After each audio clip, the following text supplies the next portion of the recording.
Xfinity Mobile signal issues are often addressed using Wi-Fi calling, network optimization, and device adjustments.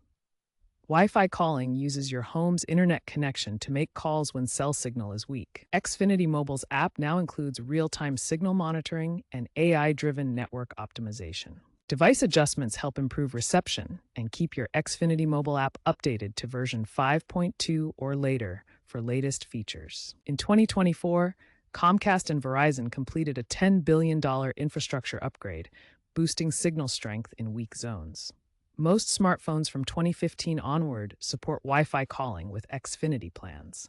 To improve your Xfinity mobile signal, start by enabling Wi-Fi calling in your phone's settings for calls and texts. Optimize network settings by ensuring VoLTE and VoNR are enabled for better voice quality. Regularly check for carrier updates via the Xfinity mobile app.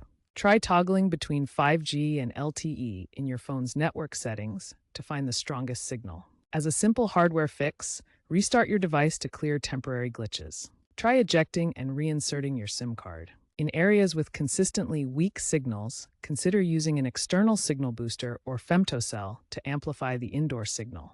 Bundling your Xfinity Mobile with Xfinity Internet reduces reliance on cellular towers, further improving call reliability indoors.